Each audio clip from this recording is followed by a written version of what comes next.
estoy en esta iniciativa desde el principio, incluso pues, fui uno de sus promotores, junto con los responsables del IDUCA y la red de víctimas. ¿Por qué? Bueno, eso me lo he preguntado yo mismo muchas veces. Lo que sí sé es que desde que vine la primera vez, el tribunal y la experiencia de contacto con las víctimas te engancha, te llega a enganchar desde el punto de vista incluso psíquico, ¿no? Y es una experiencia realmente impresionante desde todo el punto de vista y además transformadora, que nos transforma a nosotros mismos y que nos aporta un beneficio enorme, ¿no? Yo la verdad es que creo que es una experiencia para mí, sin duda, la más trascendente que haya podido realizar en mi vida, ¿no? El contacto con las víctimas a mí me ha beneficiado de una manera enorme.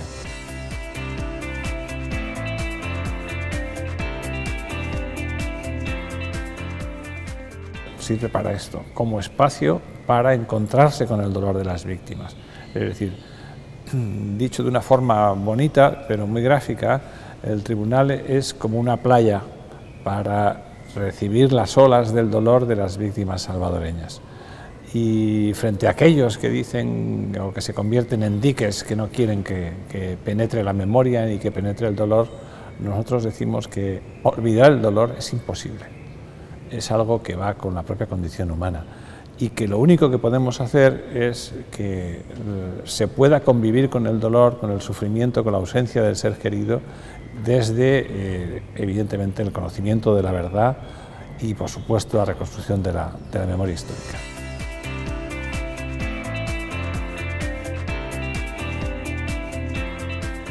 Es la base para llegar a la reconciliación nacional. Es decir, si algo me ha enseñado a mí este tribunal es que cualquier camino que pretenda llegar a la reconciliación nacional en cualquier contexto histórico ha de ser partiendo del encuentro con el dolor de las víctimas. Un encuentro en el que no debe de faltar nadie, ni los propios victimarios, Y además un encuentro evidentemente desde el cual hay que plantear el conocimiento de la verdad, la reconstrucción histórica y evidentemente la reparación.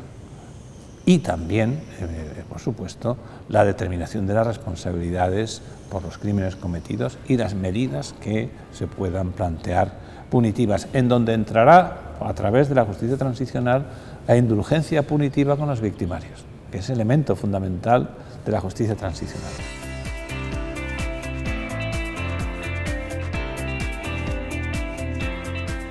Bueno, es evidente que los victimarios están ahí y yo digo, y lo digo en el trabajo, que en un proceso de justicia transicional evidentemente es muy importante la participación de los victimarios. Es decir, no hay justicia transicional si no hay aceptación de la verdad, si no hay reconocimiento de los crímenes y evidentemente si no hay la determinación de las responsabilidades. Es cierto que en esta experiencia nosotros no hemos conseguido que los victimarios vengan, pero hay una explicación. Esta es una iniciativa privada, es una iniciativa pública, pero no gubernamental. Nosotros no podemos dar garantías a ningún victimario de que lo que pueda decir aquí pueda ser utilizado en su contra. Pero en una experiencia de justicia transicional, evidentemente el Estado sí que puede dar garantías, como las está dando en otros procesos de justicia transicional. Y eso es lo que hay que conseguir, que esta experiencia pase ya de una vez por todas a ser asumida por el Estado.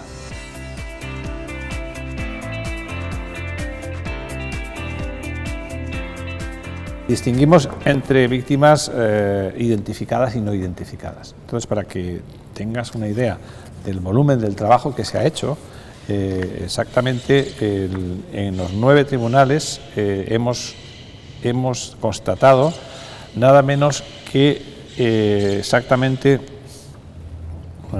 de casos que hemos estudiado han sido 101, realmente han sido 115, lo que pasa es que mantenemos la cifra de 101 porque algunos se identificaron por una víctima cuando realmente había más.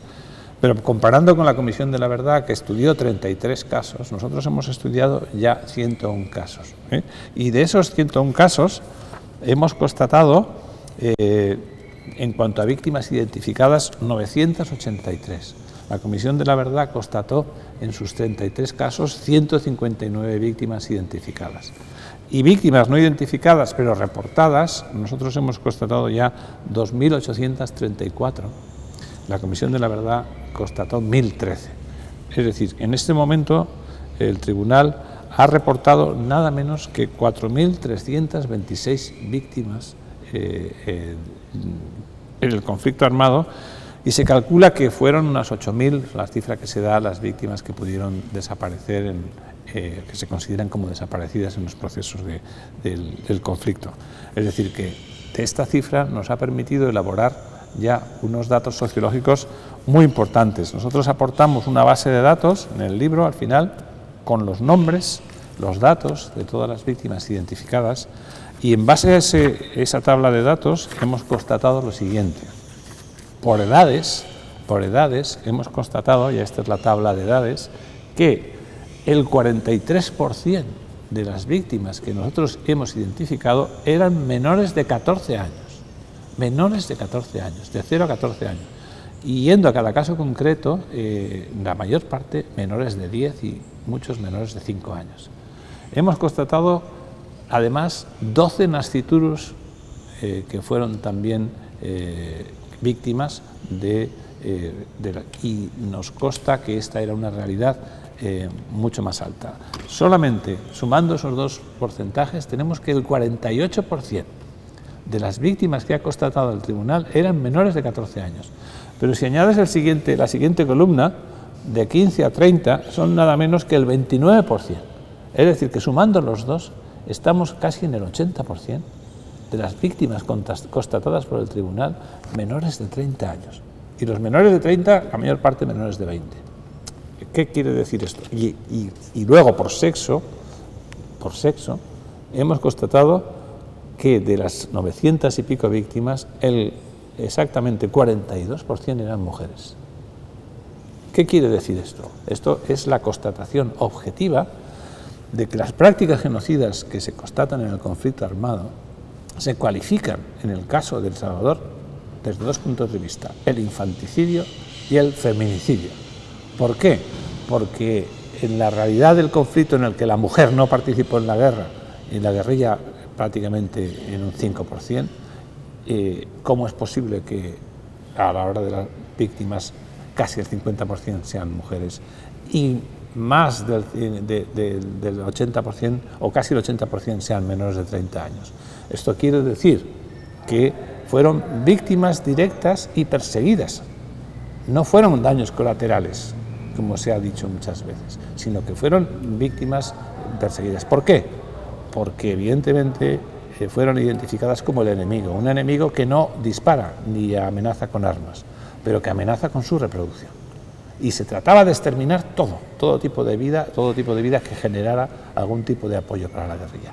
Esa es una constatación objetiva que legitima la experiencia de este tribunal ante la comunidad internacional de derechos humanos y de derecho internacional humanitario, porque constata una realidad que está ahí y que es evidentemente,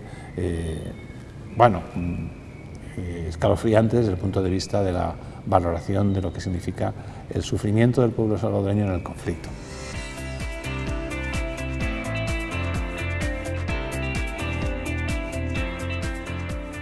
En el futuro yo espero que toda esta documentación sea útil para el conocimiento de la verdad y para la determinación de responsabilidades por los crímenes cometidos en el conflicto. Pero yo quiero decirte a tu pregunta una cosa que es fundamental. Yo creo que en El Salvador es la hora de los jueces. Es la hora de los jueces. Y la Sala de lo Constitucional lo está demostrando. La Sala de lo Constitucional de la Corte Suprema lo está demostrando. Lo demostró primero con la sentencia en la que declaró la inconstitucionalidad de la ley de amnistía. Y lo ha demostrado posteriormente con las dos sentencias últimas dictadas sobre habeas corpus en casos presentados por la Asociación Pro Búsqueda, dos extraordinarias sentencias que desde el punto de vista jurídico son magistrales, pero es que además establecen un avance desde el punto de vista de lo que va a ser el futuro de la determinación de las responsabilidades en este país. La Sala de lo Constitucional en esas sentencias se convierte en ejecutora de facto de la sentencia de inconstitucionalidad de la ley de amnistía. Ella misma, la misma sala, ejecuta la inconstitucionalidad y dice, no, y le está diciendo al Ministerio de Defensa Nacional, le está diciendo a las Fuerzas Armadas, le está diciendo a la Fiscalía, investiguen, abran sus archivos y además les dice, y en 15 días quiero la información. Y si no lo hacen, seguiré por los mecanismos que la ley me permite exigiendo el cumplimiento de la ley.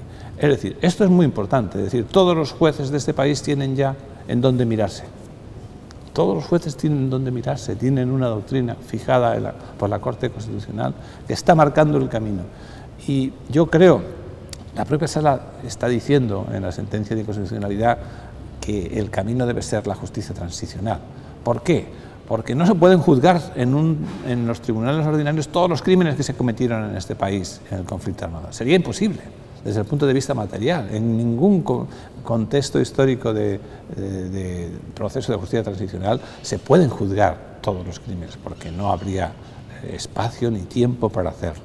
Entonces, son necesarias el establecimiento de procesos de justicia transicional en donde, evidentemente, se analicen, evidentemente, los crímenes más graves, se establezcan, evidentemente, procesos de paralelos extrajudiciales para la determinación de reconocimiento de la verdad y petición de perdón y para reconocimiento de las responsabilidades, y luego, evidentemente, se establezcan medidas de indulgencia punitiva.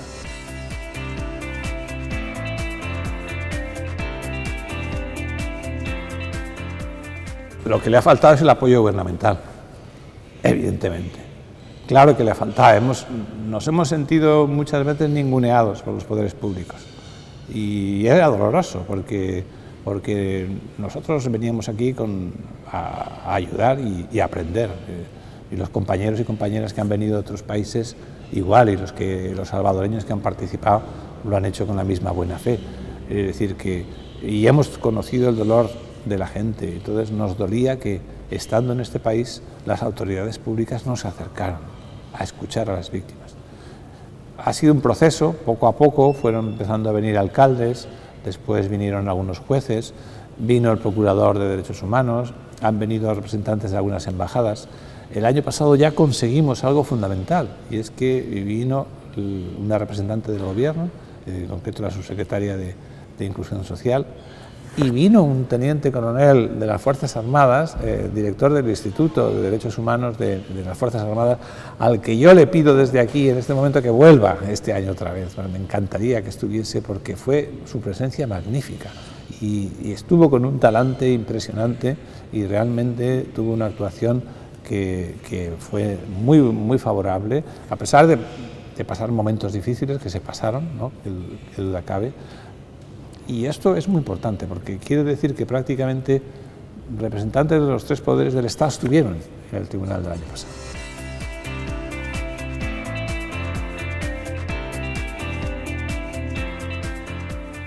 Es el momento de crear ya la Comisión Nacional para la Aplicación de la Justicia Restaurativa y la Reconciliación en El Salvador. Ese es el camino que yo espero que tome esta iniciativa y, evidentemente, dándoles toda la documentación, todo lo que se ha trabajado aquí, para que sea utilizado y para que desde el propio país, desde los propios poderes públicos, se avance, se escuche a las víctimas y se realice una tarea que ha de ser compatible con la investigación de las responsabilidades jurídicas. Aquí no se trata de acusar a nadie para pedir las responsabilidades, no. Aquí lo que se trata es de provocar el encuentro entre víctima y victimario para que se produzca la reconciliación. Algo que evidentemente es básico y esencial para que se pueda hablar de un proceso de justicia transicional. No bastan las medidas de reparación. La reparación es necesaria, pero además de reparación debe haber también reconocimiento de la verdad y debe haber también arrepentimiento y debe haber reconocimiento de las responsabilidades. Son elementos clave y debe haber, evidentemente, sanciones como consecuencia de esas responsabilidades. ¿Cuáles? Ya se verá. Ya se fijarán, ya se negociará. Lo importante es que se cree el instrumento y se cree el camino para que eso sea posible.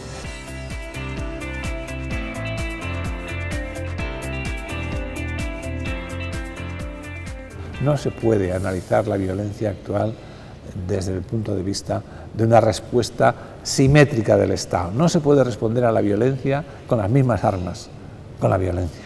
Eso lleva a una situación absolutamente sin solución. A la violencia hay que responderle, que es la incivilización, hay que responderle con la civilización del derecho y con la creación de mecanismos civilizados que hagan evidentemente que esa violencia desaparezca.